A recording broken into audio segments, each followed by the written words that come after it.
All right, we are live with the legendary Krizz Kaliko. Yeah, Oh man, this is phenomenal, man. Your hooks always stay in people's minds for hours and weeks on end, dude. So yeah, thank you for doing this, man. So yeah. it's an honor, and define hip hop in your own words. Hip hop, dude. Hip hop is a culture. I mean, it started as a music, but hip hop is a culture. Hip hop is a way of life. It's a way of thinking and talking and dressing, and of course, it's rap music, which is words said to a beat, not sung to a beat, but spoken to a beat. You know what I'm saying? And that spawned this whole culture of everything from what where it started from back in the day with the Sugar Hill Gang, all the way to to ICP and Twisted to Krizz Kaliko and Tech Nine and Strange Music, all the way up to to Jay Z, to Cardi B, to what I mean, to Asian hip hop, dude, to hip hop in other languages, and French hip hop, and all the way up to today, to the to the guys like Kevin Gates and the Little Babies and the Da Baby, and I mean, it's all of these things in between, man. Where they was even doing it in the disco music. You know what I mean? So it's just it's big. It's so huge, and it's like it's such a movement. It's such a beautiful culture, man. I appreciate hip hop. It gave me a life. Hell yeah to that. Now, for the most part, you say you had a good childhood. Can you get into your past history a little bit in Kansas City? My childhood was kind of turbulent. It was weird because it was really good, and it was bad too. I mean, I grew up looking like this, man. I grew up having vitiligo on my face, and and it was worse than this as a kid, and white patches of skin on my face. So that made me different. And so I always looked different than everybody else. I grew up in a predominantly white neighborhood, and I felt like I was always trying to run back to the black neighborhood. And so I had this diverse thing where I grew up in the suburbs, and but I was always trying to go where the hood was at, where the dope dealing was at, and where the craziness was at. You know what I mean? It introduced me to a world of selling dope, even. And so it's weird. I tried to sell dope, and I went to college, and I came from the church, and I mean, it was this whole crazy thing. The beautiful part about my childhood, though, is that all of my friends that I grew up with that were white were listening to rock and pop, and my family members, and then even my black friends that I was growing up with too, was listening to more rap and R&B, and of course got black gospel music. But it gave me this whole diverse background musically. That's why you hear all of those influences in my music. You hear everything from Prince to freaking Leonard Skinner, you know what I'm saying, to Notorious Big, to Lauren Hill. I mean, you hear all of these influences in my music. Yeah, it's good to have variety, man. That's what makes you original too, man. Yeah, You man. know, let's see here. Which album from any recording artist did you absolutely have to hide from your parents to bump in secret? I didn't have to hide anything. My mother was a choir director at church, and she was really into music. My mom took me to my first concerts. My mom was taking me to see um, Roger Troutman and Zapp, and when I was a little kid. She was taking me to see Roger Troutman and Zapp, um, and Run DMC. I was going to rap concerts, LL Cool J. I was going to these concerts as a little kid, and my mom was taking me to them. She exposed me to all of this music. And so I didn't hide anything from my mom. Matter of fact, she bought all the albums and gave them to me. That's dope because most kids they have to hide that CD because it's gonna throw in the trash. No, my mom was a choir director at church, but it didn't stop her from getting the music. Even when it started getting a little more explicit, she would still grab those things and let me listen. But my mother is very upstanding, was a very educated woman. My mother and father both very educated. My mother has a master's degree in education. My father had a doctorate's degree in arithmetic. So I came from very, educated parents that wanted me to. My father wanted me to be some professional. My mom wanted me to be a stand-up comedian, and so she aspired for me to be a stand-up comedian because I always was a funny dude. You know what I mean? And so Weirdly, she set me up to be an entertainer. Her brothers were both musicians. Her brothers were both jazz musicians. So she grew up with everybody coming over her house doing jam sessions till 4, 5, 6 in the morning. And so she passed that right down to me. So she was used to, like, her brothers traveled and were musicians. So me becoming a traveling musician was just, part of the deal, Wow, that's amazing, man. Yeah. Wow. Didn't expect that answer though. So that's pretty cool, man. Yeah. Can you remember the first lyrics you wrote and what inspired its subject matter? Yeah. I wrote a song called Deception and Lies about my woman leaving me for another guy. And I am married to said woman right now. We've been married for a minute, you know what I'm saying? But back then, she was youngster, man. When I got her, she was way too young for me. And so when she went to college, she had left. And then I accused her of this dude. She ended up getting with the guy. And so I wrote this song about her because she was young. She was 19, man. She wanted to go off to college and kick it. And I wanted her to be with me. I'm 22, 23. You know what I'm saying? I was already out of school. I was already grown. And so I wrote this song about her called Deception and Lies. And I hired a guy for $500 to get on this song, a dude named Tech Nine. Hired him to get on this song, man. And he was what he told me is that, dang, man, nobody ever made me think twice about my lyrics. Nobody that paid me to get on the song ever made me really think twice about my lyrics. I remember I paid his wife and his wife and the little girl came over to get the money from me. And I paid him. Then he did this song with me and he said, man, I guess it made him second guess what he was writing on there because he's like, damn, I knew I had to go harder for you. And next thing I know, he asked me to get on songs after that. Song called Tell Them Who You Came to See. Tech Nine. Had me get on it, and the rest is history, man. We had a 20-year run, which is like, the most incredible, crazy experience of my life. I literally spent half of my life with this guy after that. You know what I Right, mean? you Like, guys had some deep history, we So do, back in man. '99, when you first were developing strange music with Travis LeGuin and Tech Nine, Yeah. what was the first main goal you guys wanted to conquer? I don't even know. All I knew was that Tech was like a famous dude in town. He was super talented. I had an opportunity to move with him once I hired him to do a song, and then he would always play beats for me. Like if I was around, he'd be like, "What do you think about this beat?" Even like "Leave Me Alone." He's like, "What would you say on this? What would you say on this?" Because he was telling everybody, like, they were like, "Man, Krizz is always auditioning, man. It's like he's always auditioning." Because I started coming around. What would you say on this? I was like, "Give me 5 minutes." Came right back. Stay away from me. You stay far away from me. They leave me alone. He was like, brilliant, dude. And then that wasn't the first song, but that was like when I knew it was like every song, every beat, I was going to come up with something to it. You know what I'm saying? And so I don't, it's been a long time and been amazing history, dude. I'll always answer your question.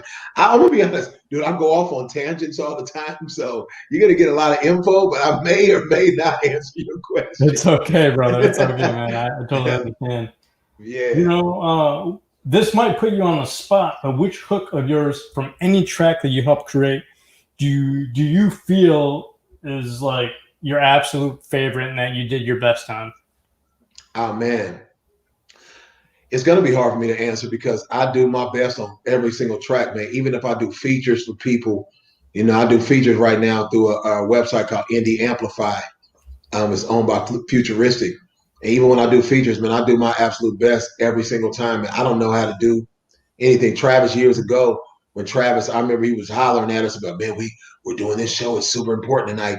Bring your A game. And I remember telling Tech, like, I don't know what he's talking about. We don't have a B game. I only have an A game, man. I tell my son he plays basketball. I tell my son right now, man, I play game speed even in practice. You know what I'm saying? So I don't know what my best hook is. I mean, that I would probably pose that in fact, I'm going to pose that to the fans as a question on my socials. What is my best hook? I'm glad you just gave me a post idea because I don't know. I Drop it in the love a comments, lot of, people. huh?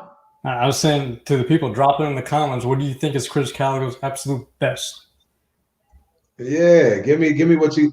I know what I probably think people will say, but I mean, dude, how do you choose between? How do I choose between Caribou Lou and even a Leave Me Alone or uh, I don't know, man. Even Everybody But Me. I mean, I didn't perform Everybody But Me. I actually took myself. I wrote that hook, but I took myself off of it and put a dude named Busy on it because I liked his voice better on there. But that's one of my favorite hooks. Everybody But Me. I mean, there's so many girl to girl crazy. I know one of my favorite hooks that I did for Tech. Not for my song. Is called Beautiful Music. And it's like, I can paint a beautiful picture, but you won't want to look into it. You know what I'm saying? It's like one of my favorite hooks. I don't know. It's just something about it. It always gave me chills. Whenever I was singing it on stage or hear it, even now, it just gives me chills, man. But I don't know if it's my best. It's just one of the ones that I like the best of the ones that I did for Tech. I mean, it's between that and Caribou Lou, and Caribou Lou is near and dear to my heart, even though it's not one of my emotional songs. It's amazing to me because we weren't really on the radio or nothing, and that's a platinum selling record. I got a platinum plaque on the wall for some words that I came up with. That's like amazing to me. Right. Congratulations to everything. Yeah, Yeah. I agree with Eric Brewer. He says dysfunctional. Oh man, I can't disagree. I'm a little dysfunctional. That was another one. I told Tech to give me that beat, and he wouldn't give it to me. He's like, man, I love this beat. I was like, oh, I got an idea. It just hit me like all at once. And I was like, oh, I got an idea for that. He was like, what is it? I was like, nah, just give it to me. Just give it to me. Let me put that on my album. It's like, nah, dude, I'm not giving. Give me the hook. And so we debate back and forth like that. He was like, what would you say on that beat? I was like, I don't know what else I would say, but I do know that I want to say, I'm a little dysfunctional, don't you know? He was like, oh, no. I got to have it. And so I wrote the rest of it and we recorded it right Oh yeah. then. And It's just, man, and creative people, I think sometimes that attributes to my mental illness that I've suffered from for most of my life. Part of that is just being really creative. When you're really creative, I noticed that all the guys I know that are really, really creative, it's not the only thing that attributes to anxiety and depression. Some people do that and they may not be creative. But one thing I noticed about all the guys that I know that are super creative, they seem a little off. Everybody I know that's super creative, they seem a little different. They just seem off. And I seem pretty normal, but I know how to. I mean, this sounds bad, but I know how to play it off when I really feel like, oh my God. Sometimes I feel like I need to check myself in somewhere, but I know how to mask it so everybody doesn't feel scared. You know what I'm saying? Because right, I right. literally am having.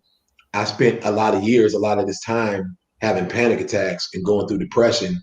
I was just telling my brother the other day, I said, man, do you know something that people don't know about me is that I've spent I've spent months on tour not talking to anybody, like not talking. Like I speak, like, hey, and then I go to the meet and greet and talk to people. And then I would go get in my bunk and literally just sit in there. And I would do that for days and months on end, to where I know the guys are like, dang, dude, what is going on with Chris? But I mean, like seriously, I was never acting in these songs. These songs are not gimmicky.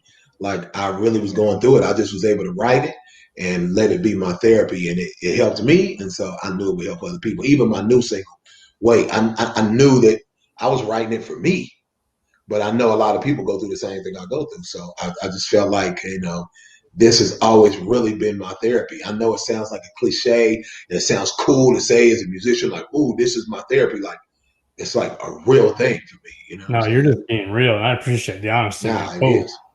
man, That's why a sending lot of times chills on these my songs, spine, man. Holy shit. these You songs a lot know, of times have written themselves dang there because I don't have to think of these words. When it's something like that, I almost didn't have to even think of it. Like I told you, dysfunctional. He played that beat and I heard a boom, boom, boom, boom, boom, boom, boom, boom, boom, boom, boom. I literally was in my head. I heard I'm a little dysfunctional, don't you know? Like right then.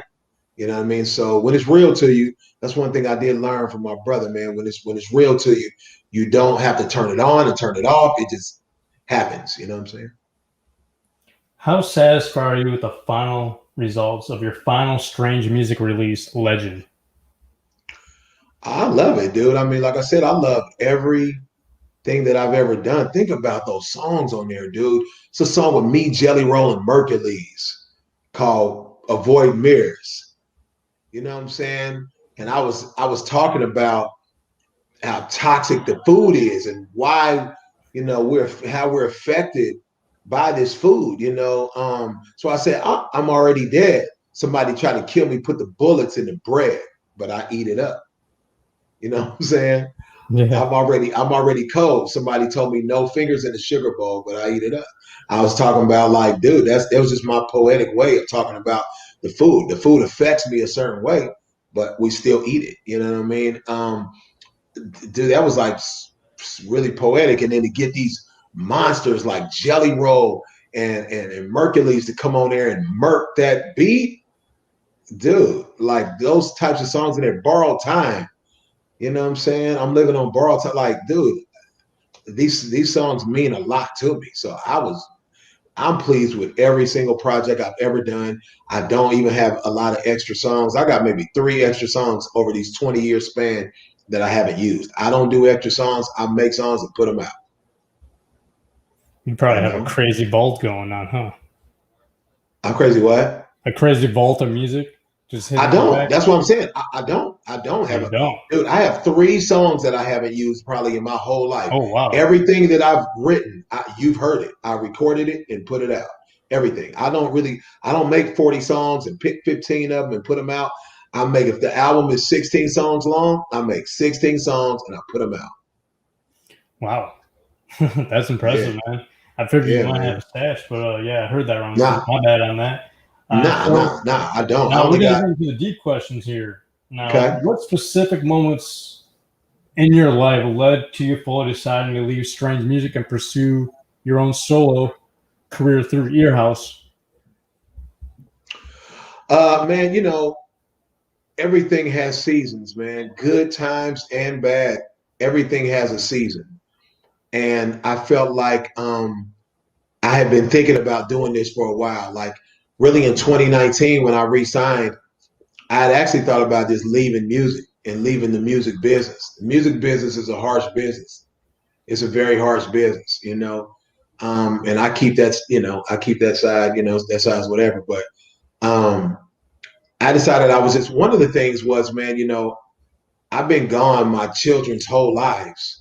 And this wasn't retiring. It's just, if I want to do music on my terms and spend more time with my kids, it's not like I'm not going to tour. Dude, I have a meeting tomorrow with a I have a meeting tomorrow with a huge touring agency. Like, I'm gonna get it. It's gonna be super cracking, but it's gonna be on my terms. And when you're with any label or you're at any job and you don't own it, you don't have the term. You don't have the say so. I wanted to say so to do whatever I want, whenever I want. The type of music that I want. And it wasn't like I wasn't already pretty much doing that, but it still has to get approved and people have to like it. You know what I mean? The execs and stuff, but like, I wanted it to be where I can put out exactly what I want, whenever I wanted to, and have something to leave to my children. At the end of the day, I didn't own Strange Music. I didn't own that label. That label's owned by Tech and Trav, and I wanted to own my own everything. And I think I know what the fans want, so I know that I could just give them the music I want. Plus, I wanted to be a record. I record at my house. When you are on a label, man, you're paying studio time to record. They have to recoup all of that money before you get paid, and you're primarily just getting paid on the road. And the road stopped with COVID. So if the road stops with COVID, and I don't, and my money stops at that point, I thought, I don't ever want to be in that position ever again. I want to be able to have again, say what I make. This is how much I make. This is when I'm going to go do it. This is what I'm going to go do. I wanted to be the boss because I've always had an entrepreneur spirit. And so, it was a hard decision for me, man. I cried for a week before I went and talked to Ted. We talk about it every time I see him. I literally just was with him earlier today. He called me. People want to know, like, is it a problem with you and Tech? I said, dude, Tech called me today, like, hey, man, I just bought these huge TVs at Costco, man. Can you come get me? I can't put these in the car. Literally today. And I was Holy like, I'll be shit. right there. And I go get these TVs for him, you know what I'm saying? And help him move these TVs. That's my brother forever. So it was hard for me to tell him, like, man, I'm going to go do my own thing. Some people even thought it was a mistake. But the thing about Krizz Kaliko is, and this is going to sound arrogant, but I don't lose. I don't lose. And I don't really make bad moves, man. I make calculated moves. I thought that the people would love me enough to follow me with Earhouse. And my wife and I wanted to start this company. And like I said, she's got a master's in business. She's a beast of a manager. I've been grooming her to manage me for about the last 2 years. And I didn't know what was going to happen. I didn't even know if people would accept it or not. I know people love us together, but I know they love us individually as two different artists as well. So I just wanted to venture off and do my whole own thing. And I wanted people to truly see me. I'm going to be honest. I wanted people to really, really see me. Sometimes when you are outcast, when you're outcast, the group outcast, I mean, Andre was pretty visible. Big Boy is pretty visible, but you saw them as a unit. Do you really get a chance to see Big Boy and Andre separately? You know what I'm saying? They had to think about Wu-Tang Clan. Method Man had to kind of break off for you to see him. Right, You know what right. I'm saying? He had to break off for you to see him for real. And so this is the same type of spirit I had to start Earhouse with, man. That's it. You know what I mean? And I think that it's even showing. People are already getting tattoos. People are already saying Earhouse because I knew I wanted that chant, dude. I'm big on chanty stuff. You know what I'm saying? Really the strange music. Like I recorded that tag and I pitched that to Tech and Travis. Like, man, you think you guys would want to use this? Maybe this will even help brand us and make people remember us more. You know what I'm saying? I've always been thinking like that when it comes to branding. And so that's why whose house? Ear house. I know that makes people remember it. And if we're all saying it together, it all feels like we're a family and a unit. So I knew I had those abilities, man. And so I wanted to take a chance on my own and step out on faith and see if I could run this, see if I could, run this offense myself. And your new track "Wait" is definitely on the heartfelt side, man. Can Yeah, you man. lyrically dissect the track, your new single "Wait"? Yeah, man. That song is about alleviating weight from people. And people thought it was, a lot of people think it's so literal, like for fat people, for overweight people, for obese people. That Right. song is about getting whatever is weighing on you in your life off of you. You know what I'm saying? For me, one of the problems that I've had is weight. But when I exposed myself on that video, there's been a lot of other people exposing themselves, and I'm talking about it's not just obese people, it's not just anorexic people. It's not. I even said it in the post. Sometimes the weight you need to lose is not on your body; it's in your mind. There are people now doing the weight challenge, the risk being seen challenge. They're taking a prosthetic leg off and showing their nub. Exposing that to people, which they normally would never do. There are women that are going through chemotherapy, taking their wigs off and showing their bald head. You know what I'm saying? This is not just a weight thing. I've seen a couple of vloggers and a couple of other media sources saying, "Oh, this dude's crying about being fat." Like, I'm like, man, that lets me know you didn't listen to the song, or that maybe the lyrics are pretty simple. I think that maybe they didn't get the metaphors, or it was too poetic for them, or something. But my music is always to help people, even if it's a party track, dude. This is to make you smile. I said it the other day, man. I get way more smiles than frowns. It don't matter what race of people I'm around, what neighborhood I'm in, what country I'm in. I get smiles, man. That's my energy. You know what I'm saying? And so I want people to feel good. I wanted people to feel liberated. If you're an obese person, I wanted you to feel comfortable in the skin you're in. Now, naturally, if you have the ability to change the way, if you have something wrong with you, if you're really overweight and you have the ability to lose weight, which we all can find that, then by all means do it. But that doesn't mean you should feel like an ugly duckling while you're doing it or in the skin that you're in right now. Man, I've had man boobs since I was a kid. This is a hormone issue. You know what I'm saying? The Western or the way that we eat here, dude, Doritos are going to change your hormones if you eat this as a kid. I didn't overeat as a kid. I don't even overeat as an adult, for real. Weirdly enough, dude, I'm damn near 300 pounds. I got perfect blood pressure, perfect heart, perfect. When I go to the doctor, dude, all of my vitals are like wonderful. I've been jumping around on stage for 20 years. I have a problem losing weight, and I don't feel like I need to feel uncomfortable because I look like this, because I have vitiligo. I can't cover my face up. And so I was like, dang, I can cover my body up, but I want to uncover my body to show everybody else. If they're feeling insecure about their body, whatever it may be, man, you can expose it. You don't have to, but you can expose that, of course, to a legal level. We can't be butt naked on stuff, but strip down. And if you want to do the same thing I'm doing, it liberated me, so it may be able to liberate you. And that's what weight's about. Wow. That's a powerful message right there, man. I knew there was a deeper hidden meaning in that track. So maybe I just wanted to see what the insight was for people who it may have missed the true message behind the single. So thank you for breaking that down. Yeah, for sure. Earhouse is obviously going to be primarily focused on the music of Krizz Kaliko for a while. But do you have any plans on signing upcoming underground talent eventually beyond hip hop? Yeah, absolutely. Hell yeah. Absolutely, man. Absolutely. I just, think about it. When Strange Music first formed, it was pretty much surrounded around Tech Nine. And so before any other artists were signed, I was with Strange Music for 8 years before I dropped the album. And so I have to get my feet wet, being a CEO, record label owner, and the artist on the label. It's an undertaking. I'll be honest. It's super hard, but I love it. I love all of the hurdles that we have to jump over every day to figure all of this business out, and just figuring it out. I even told that to Trav, like, man, it's amazing to me finding out what everybody has to do to push records and to get on playlists and to get on this show and booking from booking shows to writing the songs to every single aspect. One of the things that happened was COVID, even though it changed the world, some for the worse and some for the better. It made me, I'm not even a handy dude like that. And I built a whole studio in my basement. I mean, a fresh looking, not just a setup. Like, I literally got on YouTube, studied carpentry while we weren't doing shows, and built a studio in my basement, built Earhouse. Earhouse is my house, basically. And that's why I came up with the slogan, everything you want to hear comes from this house, because I do every type of music. I do rock and pop and hip hop and opera to, dude, I mean, country music. I've written songs for country artists and stuff. So everything you want to hear comes from my house.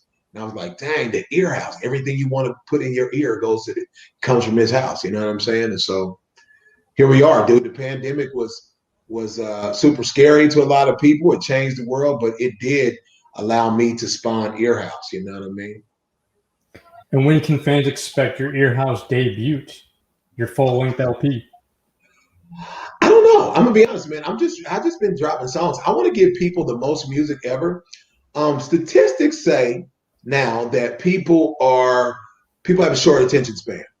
So if they're listening to your whole album, the statistics say that they're not going to listen past 3 or 4 songs.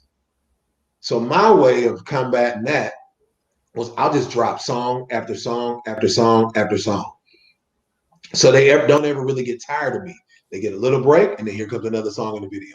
Little break, you can listen to everybody else, and here comes another song, another video. So my plans for right now are to just drop songs all year, and I've been flirting with the idea of doing a Christmas album. The fans have been asking me for a Krizzmas Christmas album for years and years and years. So I've been flirting with that idea. I'm going to start putting feelers out there to see if people, if they're still interested in it. I think they are, because they've been asking me for it for a long time. If you do finally do that, please do Jingle Bell Rock. That's my request, man. Jingle Bell Rock is you? Yes, sir.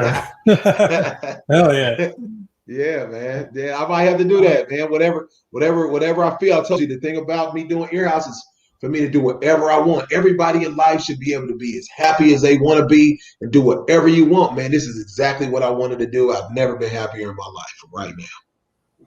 I got a few more questions. It's all good. It's mad cool that you're able to work with your wife, Crystal, side by side to create music and merch together through Earhouse Inc. Yeah. How challenging is it to balance your own professional career and still pursue a healthy relationship? Crystal doesn't know how to turn it off, the business side, and I do. With my, me doing this long, I understand when you have to turn it off. I understood that when I came home from tour that I need to go to parent teacher conferences and little league games. I mean, I got a little first grader. I understand that I need to go to back to school night, ice cream socials, chili suppers. You know what I'm saying? So I understood how to turn it off. Crystal is pretty much all business. And so there's times that I'm like, that's enough. That's enough today. That's enough. That's enough of your house today, right? And I have to just say it, and you have to just, you got to try. One of the things I said in my documentary was, they asked me, what do you want your kids to know? I said, they need to know that I tried. I tried. And so I just try, man, and so I try really hard. And part of me trying is like, that's enough. My brother asked me this last night, man, how was it to work with your wife now? Because you guys spent so many years apart. We spent years apart. It was almost like, I had a girlfriend or something, you know what I mean? Because I'd be gone for her for a year or so at a time. You know what I'm saying? And so you just got to know how to turn it off, dude. Because there's certain times where I'm like, if I don't, it's going to turn into this mechanical thing where you just my partner. So, the 95% of the time it's great. And about 5% of the time I'm in my head like, if you don't shut the hell up, and you know what I'm saying? You got to do this, you got to do that, you got to do this, you got to sign that, you got to. Literally, she got this whole thing set up for me, and I'm computer literate, but she's like, "Here's this, click on that. He's gonna come on here, unmute, blah blah." I'm like, I got it. You can go on downstairs. We're actually at a barbecue right now, so I was like, I'm gonna go upstairs. I got to do this interview with Fago Lover. She's like, okay. I'm like, eat your ribs. I got this. Me and Fago Lovers got this. So just take it easy. So I just have to monitor it myself, dude. That's all. Even that's with any relationship. With Tech Nine and myself, man. We're brothers. We've been the best of friends for 20 years. But there's times where we don't always talk about songs, dude. When I got with him today, we weren't even talk. We talked about this stuff a little bit because I know, we miss each other terribly, but but that's my brother. We were talking about all kinds of other stuff. You know what I mean? Just life. So you just gotta find a balance with everything in life, man. It's a balance. Now, John Hull wants to know, will you still plan on doing Track to Tech 9 if he reached out to you? Oh, if he reached out to me, yeah. Yeah, man. One of the thing about me, man, and that's with anybody, especially with him, but with anybody, I don't burn any bridges, dude. I can still go back to every ex-girlfriend I ever had if I wanted to. I don't burn bridges, man. I treat everybody super good. I've been good to everybody. That don't mean everybody in the world's gonna be good to you just because you're good to them. But I treat everybody good, man, and I never close the door on anything. So anything is possible, bro. And that's my brother. So salute to that, man. So I guess for the final question, what do you hope to accomplish with Earhouse in the next decade and your solo career in general? I mean, that's kind of two questions. My solo career is going to continue to ascend. One of the things that I keep hearing is like, oh, I hope you don't fall off like such and such, which I don't necessarily think anybody ever fell off. Their life may have taken a different path. Any artist that have been on strings, their life may have taken a different path, but I don't look at it like that. But they're like, man, I hope you don't fall off. It's gonna sound arrogant. Like I said, I don't fall off. That's not what I do. I create good music and people like it. So with that, if you have fans that like your music and you continue to do it, you will not fall off. It's impossible. So me in the next 10 years, I'm going to continue to make epic music. I think more and more people will be exposed to it with the methods that I'm taking of exposing people to my music. I think I'll take the diehard Krizz Kaliko fans with me forever. With Earhouse, when I decide to sign artists, which I listen to stuff all the time, they're going to be elite because that's what people are used to seeing from me. People are used to seeing elite music, killer shows, You're gonna have to be able to do shows, man. You know, you're gonna have to be able to tour. You're gonna have to be able to. You're gonna have to be able to get that crowd lit every single night. Every single night. We did 200 shows a year. Sometimes we were doing 22 and 26 shows in a row and 21 shows in a row. Not that that's what I wanted to do, but that's what we had to do. And you have to be able to do that. You know, people would ask, how do you guys do this? I mean, big stars would ask us, guys that are bigger than us would ask, how do you do those many shows, that many shows? And like, you got to be built for it. So if you're going to be on Earhouse, you got to be built for it. That's all. You're going to have to be the baddest. You're going to have to be the coldest dude, you know, performer, or a girl. It could be a girl. You're going to have to be the best, an amazing singer, and everybody's going to have to agree that you're great, you know, and that's the precedence that I set, and I'm going to keep it going. Wow. Thank you for that in-depth answer. And hey, man, I wish you the best. I know Earhouse is going to kick ass in the underground. Oh, and yeah. I know Man. that the stage show is going to be phenomenal because the reveal. Oh, man, that live set you did during the reveal, man, that was some dope-ass shit. That's from my heart, man. I keep saying, if you missed the reveal show, dude, that was just a sneak peek as to what Krizz Kaliko's show is going to be. One of the things that I didn't want it to be was I didn't want it to look like a Krizz and Tech show, a Tech and Krizz show minus Tech. I didn't want it to look like that. This is a rebirth of Krizz Kaliko. This is the rebirth of Krizz Kaliko. And if you saw that live stream, you saw what I generally do. One media outlet, I want to be respectful to you guys, so I won't name other media outlets on here, but one media outlet said, dude, Krizz Kaliko is a once in a decade type of artist. An artist like Krizz only come around once in a decade. This show, it could rival the greats. I always looked at Prince performing and Beyonce, Michael Jackson, and I'm like, man, my show has got to be amazing like that. So I'm going to continue to do that, man, and I know we're going to continue to elevate. So if you see a Krizz Kaliko show coming to your city, just know it's going to be an event, not just a show. It's going to be an event, and I'm not going to do a gazillion shows a year. I'm not. I'm going to do a lot, but I'm not going to do probably as many as we did before. So just know it's a special occasion and a special event, and you got to come watch it, man. You know what I mean? When I say whose house, I know they're going to say Earhouse. Sir. Any final shout-outs like to do before ending this live stream, man? You said what? Any final shout-outs? Oh, final shout-outs, man. Much love to you guys. Fago lovers, man, the technicians, the juggalos, man. You know, you got most of the people. If they're on here, then I know they probably already know who I am. Thank you guys for supporting me. And I will never, ever, ever let anybody down. I will never let you down, man. So much love to everybody from Fago lovers that watch Fago lovers that just came to support. That's it. Doing this interview again. I got you, man. Anytime, bro. Anytime you need me, you holler at me, man. Well, love you too, bro. Yeah, man. Much love, bro. Hey, keep kicking ass and, you know, salute on everything, like I said. And, you know, Earhouse, that's going to be a bombshell and underground, man. It's going to be great. Yeah, man, for sure, man. And also follow me on any of my socials. It's all Krizz Kaliko, or you can go to KrizzKalikomusic.com or Earhouse.com for merch, meet and greets. I'm doing virtual meet and greets right now. Any of those things, man. Everything Krizz Kaliko, KrizzKalikomusic.com or Krizz Kaliko on any of my socials. And the fans of Krizz Kaliko Facebook group is like, I don't know, it's something magic about that thing, man. There's a group of about 3 fans right now. It'll grow, but it's called Fans of Krizz Kaliko on Facebook. It's amazing, man. It's like a family, man. So come join our family. You feel me? I'm gonna have to look into that. Thank you for dropping that knowledge, man. So Got you, man. I hope everybody's having a good, happy Memorial. Salute to all the fallen soldiers across the United States. Yes, sir. And you have a wonderful evening, Krizz. Thank you. You too, man. Peace, man. Oh, salute.